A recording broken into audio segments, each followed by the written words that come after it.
Hello everyone, welcome to this YouTube channel once again. So today in this video we are going to discuss some common mistake our Indian makes while speaking English.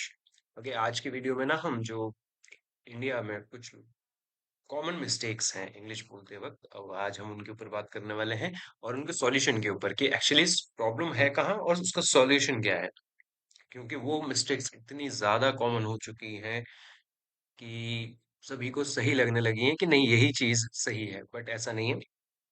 Actually, that thing is totally wrong while speaking English. So let's start the video. तो पहली चीज है using revert back. Revert back इसका मतलब होता है किसी चीज का रिप्लाई करना है, किसी चीज पर वापस लौट के आना। Revert back इसका हम टोटली गलत इस्तेमाल करते हैं कई बार, जैसे कि please revert back to me soon. बहुत कॉमन है, आपने भी कभी ना कभी सुना होगा, स्पेशली कॉर्पोरेट सेक्टर वगैरह में ये बहुत चलता है। Please revert back to me soon, but ये गलत है। जो उसका सही प्रोनाउंसिएशन है, उसका सही यूज है, वो है प्लीज रिवर्ट सून या फिर प्लीज रिप्लाई सून। इसका रीजन क्या है? रिवर्ट जो वर्ड है, रिवर्ट वर्ड का मीनिंग ही होता है to reply. So back use करने की वहां जरूरत नहीं है, वो बिल्कुल ही काइंड ऑफ यूजलेस है। So it's totally up to you. Next word है ओवर यूजिंग ओनली, मतलब जो ओनली शब्द का हम बहुत अति से ज्यादा प्रयोग करते हैं हर सेंटेंस में, कई बार एक सेंटेंस में दो बार, तो वो हमें नहीं करना है, क्योंकि वो हमको ना एक काइंड ऑफ नूब बताता है इंग्लिश लैंग्वेज में, जो कि हम नहीं है। तो सॉरी, ही केम यस्टरडे ओनली, काफी बार सुना होगा, हम लोग भी ने भी काफी बार बोला है। इनफैक्ट मैंने खुद, जब मैं स्कूल में था, जब मैं खुद यही यूज किया करता था। एंड बट ये गलत है। जो सही सेंटेंस में यूज होता है ओनली वर्ड का, वो ऐसे होता है ही केम ओनली यस्टरडे। ठीक है, वो कल आया। और सिंपल, ही केम यस्टरडे। ओनली का प्लेसमेंट हर जगह हमको नहीं करना है, मोस्टली अवॉइड करना है उसको यूज करना, क्योंकि वो हमारी इंग्लिश को कहीं ना कहीं आपके अच्छे खासे सेंटेंस को बिगाड़ सकता है, क्योंकि only is a word that can not be use that easily you think. चलो नेक्स्ट वर्ड है confusing. Did with verb form, इस पे ना अभी कुछ दिन पहले रील्स भी बन रही थी काफी सारी। ठीक है, उसमें ऐसा होता है कि एक लड़की बोलती है he use didn't and verb का फर्स्ट फॉर्म। ओके, सो ये वही है। तो इनकरेक्ट क्या है? He didn't went to school. ध्यान से देखेंगे, he didn't went to school. देखने में सही लग रहा है, बोलने में सही लग रहा है, बट सही नहीं है, क्योंकि डिडंट वेंट जो वर्ब का फॉर्म यहाँ यूज किया गया है वो गलत है। डिडंट के साथ, डिड के साथ हमेशा वर्ब का फर्स्ट फॉर्म यूज होगा, विच इज इन गो। ठीक है, गो वेंट गॉन पढ़ते आ रहे हैं हम, तो वही गो यहाँ यूज होने वाला है। रीजन क्या है? Did always use the base form of the verb. Base form in the sense जो रियल फॉर्म है, जो first form of the verb. Okay, next है सेइंग डिस्कस अबाउट। ये भी कॉर्पोरेट स्कूल्स जॉब्स में बहुत यूज होता है, ऑफिसेज में बहुत यूज होता है। Let's discuss about the issue, या फिर एक चीज और सुनने मिलेगी, let's discuss about the topic, but there is no such things. Okay, if you are using the word discuss, it already includes the meaning. Okay, मतलब बेसिकली क्या होता है ना, जब आप डिस्कस वर्ड यूज करोगे तो वहां पे आपने आपका इशू, प्रॉब्लम किसी चीज के ऊपर, समझ रहे हो, वो वर्ड का मतलब ही होता है किसी चीज के ऊपर, किसी प्रकार का वार्तालाप। तो वहां ये अलग से लिखने की जरूरत नहीं है। नेक्स्ट है यूजिंग माई सेल्फ करेक्टली। ये बहुत कॉमन है, स्कूल्स में भी ये मिस्टेक्स मैंने पकड़ी है। लोग अपना इंट्रोडक्शन ही ऐसे दे देते हैं, myself this and myself that, but that's totally wrong. जो करेक्ट प्रोनाउंसिएशन होता है, what's your name, my name is Rohan और आई एम रोहन। बट जो लोग बोलते हैं myself is this and that, no that's wrong, because myself can not replace I am. Okay, it is only used for emphasis it. Always remember, wrong prepositions, अगला है wrong prepositions, he is married with her, no, with नहीं आएगा, with यहाँ पे बिल्कुल गलत preposition है जो यूज किया गया है। यहाँ आएगा he is married to her। क्या है? तो हमें ना स्पेशली, मैंने एक चीज नोटिस की इंडिया में, कि सबसे ज्यादा जो प्रॉब्लम्स है ना, वो इन लोगों की ग्रामर में है। बोलते अच्छा है, प्रोनाउंसिएशन बहुत तगड़ा नेक्स्ट लेवल होता है, बहुत ज्यादा कॉम्प्लिकेटेड टंग ट्विस्टेड जो वर्ड्स होते हैं ना, उन तक को एकदम क्लियर बोल लेते हैं। लेकिन प्रॉब्लम कहाँ आती है, बेस कहाँ खराब है, ग्रामर में। तो अगर आप लोग भी अपनी इंग्लिश सही करना चाह रहे हैं ना, तो पहले ग्रामर पे काम कीजिएगा। 8 जो पार्ट ऑफ स्पीचेस होते हैं ना, पहले उन पे काम कीजिएगा, उसके बाद आप चीज़ों को सीखिएगा, प्रैक्टिस कीजिएगा। इंग्लिश कभी कोई तोड़ नहीं सकता है, ये गारंटी है मेरी। ठीक है? तो जैसे अभी हमने एक यहाँ देखा, wrong propositions, he is married with her, but with is a wrong proposition which is used here. So the correct proposition is to, he is married to her. Okay. Next है translating directly from regional languages.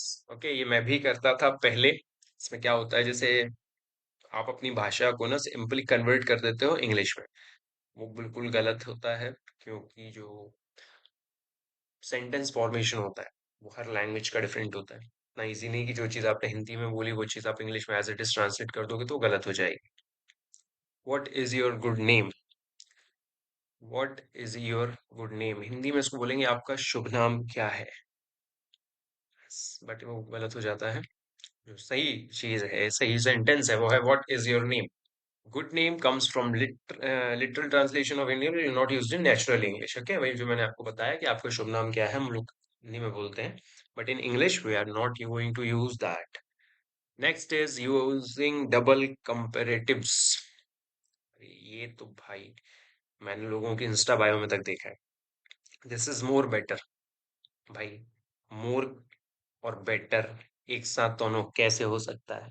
या तो मोर होगा या फिर वो चीज better होगी। तो एक ही कंपैरेटिव वर्ड यूज होगा, कभी भी साथ में दो यूज नहीं होते हैं। ठीक है, ध्यान रखना है, ये छोटी छोटी चीजें हैं, ये आपको एम्बेरस कर सकती हैं किसी और के सामने। Over using do one thing, चलो एक काम करते हैं यार, एक काम कर दे, एक काम ये, एक काम वो, ये वही एक काम है जो कि हम हमेशा ही गलत कर देते हैं इंग्लिश में। Do one thing, go and ask him. No, this is very informal kind of sentence you can use here. What you can do, go and ask him.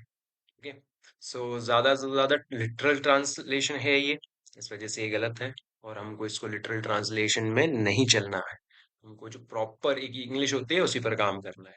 चलिए, नेक्स्ट है एडिंग ओनली और itself for emphasis. ये मैं already समझा चुका हूँ, एक बार आप लोग पढ़ लीजिएगा। अकॉर्डिंग टू मी, ये भी बहुत ज्यादा आता है, स्पेशली कपल्स की जब लड़ाई होती है ना, तब according to me, according to me, according to me, according to me. No, in my opinion, in my opinion is the right phrase or word or sentence you can use while explaining yourself or expressing yourself in front of someone. Okay, don't use according to me, it's very outdated. Just say in my opinion, it's not right, in my opinion it's right. Okay, next है adding N A और only for casual tones. यार ये ना कुछ गलती नहीं होती, ये किसी प्रकार की कोई गलती नहीं है, बट फिर भी थोड़ा सा इनफॉर्मल लगता है, तो आप लोग चाहो तो कंसीडर कर सकते हो। यू आर कमिंग टुमारो ना, you are coming tomorrow right, Hindi और इंग्लिश ट्रांसलेशन ना और राइट। तो ऐसे कुछ गलती नहीं है, बट अकॉर्डिंग टू मी थोड़ा सा इम्प्रोफेशनल लगता है ये। नेक्स्ट है using passing out incorrectly, using passing out incorrectly. देखो ये बड़ा इंटरेस्टिंग है। I passed out in 2020।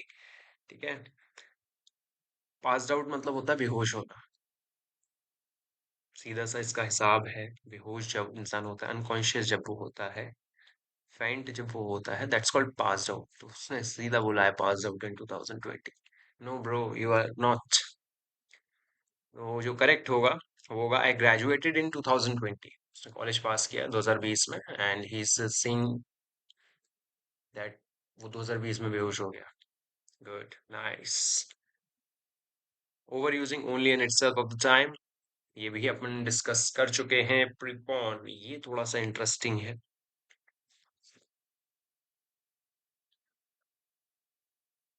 ये थोड़ा सा इंटरेस्टिंग है। पोस्टपोन सबने सुना है, ये prepone. Let's move the meeting earlier, ये ना कोई स्टैंडर्ड इंग्लिश वर्ड नहीं है। अगर आप सोचो कि नहीं ये कोई स्टैंडर्ड इंग्लिश वर्ड है पोस्टपोन की तरह प्रीपोन, तो ऐसा कुछ नहीं है, तो इसको यूज करना बंद कर दीजिए। ओके, तो आई होप आपको ये सारी 15 की 15 मिस्टेक्स, बहुत कॉमन मिस्टेक्स समझ में आई होंगी इंग्लिश की, जो हम डेली यूज में काफ़ी ज़्यादा करते हैं। एंड इसके अलावा एक चीज़ और भी है, जो आप लोगों को ख़ासा ख़्याल रखना है, जो आपको ख़ासा ख़्याल रखना है इंग्लिश प्रैक्टिस करते वक़्त कि ऐसी मिस्टेक्स जो बहुत ही ज़्यादा माइनर हैं, उन पर काम ज़्यादा करना है क्योंकि हम जाने-अनजाने में इंग्लिश तो सही बोलते हैं, बट ऐसी छोटी-छोटी प्रॉब्लम्स की वज़ह से, छोटी-छोटी मिस्टेक्स की वज़ह से हमारा जो इंप्रेशन होता है, वो बहुत ज़्यादा ख़राब हो जाता है। तो आप अभी स्टार्टिंग से ही जो लोग अभी स्टार्ट किए हैं, वो लोग स्टार्टिंग से ही इस बात का बहुत ख़्याल रखें कि आगे जाके ऐसी छोटी-छोटी मिस्टेक्स किसी के सामने ना हो, ताकि हमें एम्बैरेसमेंट का सामना ना करना पड़े। I hope you guys like the video. और हाँ, वीडियो के एंड में जिन लोगों ने ये वीडियो पूरी देखी है, उन लोगों के लिए एक स्पेशल मैसेज है। गाइज़, आप लोगों को किसी भी टाइप की कोई प्रॉब्लम होती है, इंग्लिश रिलेटेड, किसी और सब्जेक्ट रिलेटेड, आप बेफ़िक्र कमेंट सेक्शन में कह सकते हैं। मैं 110% आपका रिप्लाई दूँगा। बट मज़ाक मस्ती वाला कमेंट नहीं होना चाहिए। इट मस्ट बी यूज़फुल और a doubtful question from yourself to mine. तो कोई मुझे इश्यू नहीं है इस चीज़ में, मैं यहाँ बैठा हूँ आप सबकी हेल्प करने के लिए, तो प्लीज़ कंसिडर कीजिएगा मुझे। मिलते हैं अगली वीडियो में। धन्यवाद।